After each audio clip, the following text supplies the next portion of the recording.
Hello everybody, Mrs. Stander here. Today I'm going to start reading the book called The Magic Finger by Roald Dahl. Let's see what happens today.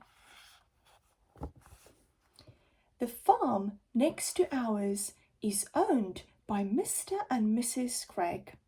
The Greggs have 2 children, both of them boys.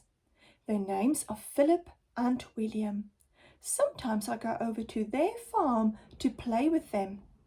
I am a girl and I am 8 years old.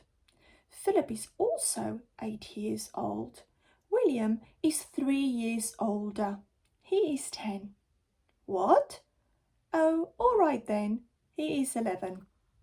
Last week, something very funny happened to the Gregg family. I'm going to tell you about it as best I can.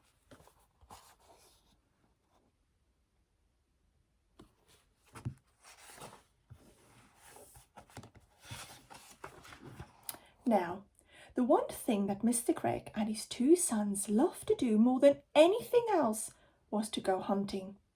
Every Saturday morning they would take their guns and go off into the woods to look for animals and birds to shoot. Even Philip, who was only 8 years old, had a gun of his own. I can't stand hunting. I just can't stand it. It doesn't seem right to me that men and boys should kill animals just for the fun they get out of it.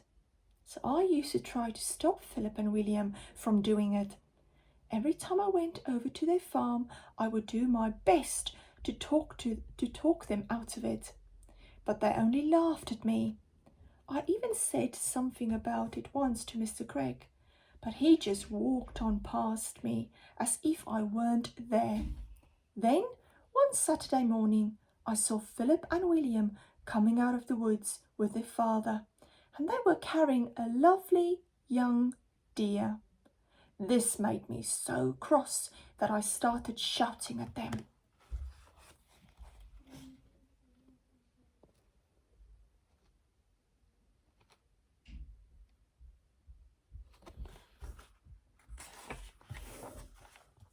The boys laughed and made faces at me, and Mr. Gregg told me to go home and mind my own P's and Q's.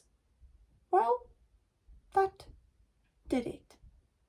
I saw red, and before I was able to stop myself, I did something I never meant to do. I put the magic finger on them all. Oh dear, oh dear. I even put it on Mrs. Gregg, who wasn't there. I put it on the whole Gregg family. For months I had been telling myself that I would never put the magic finger upon anyone again. Not after what happened to my teacher, old Mrs. Winter. Poor old Mrs. Winter. One day we were in class and she was teaching us spelling. "Stand up," she said to me, "and spell cat." "That's an easy one," I said. "Cat." "You are a stupid little girl," Mrs. Winter said. "I'm not stupid, little girl," I cried. "I am a very nice little girl." "Go and stand in the corner," Mrs. Winter said. Then I got cross, and I saw red, and I put the magic finger on Mrs. Winter, good and strong, and almost at once, guess what? Whiskers began growing out of her face. They were long black whiskers, just like the ones you see on a cat, only much bigger. And how fast they grew. Before we had time to think, they were out of her ears. Of course, the whole class started screaming with laughter, and then Mrs. Winter said, "Will you be so kind to tell me what you find so madly funny, all of you?"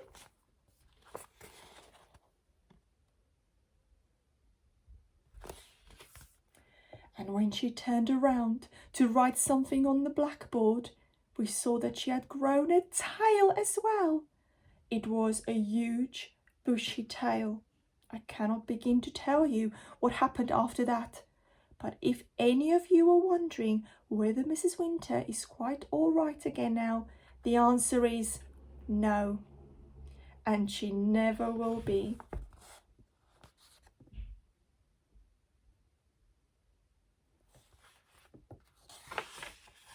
The magic finger is something I've been able to do all my life. I can't tell you just how I did it because I don't even know myself. But it always happens when I get cross, when I see red. Then I get very, very hot all over.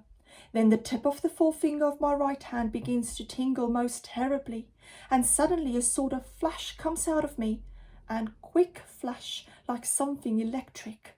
He jumps out and touches the person who has made me cross. And after that, the magic finger is upon him or her, and things begin to happen. Well, the magic finger was now upon the whole of Craig family, and there was no taking it off again.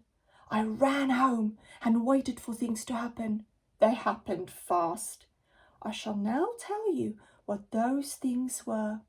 I got the whole story from Philip and William the next morning after it was all over.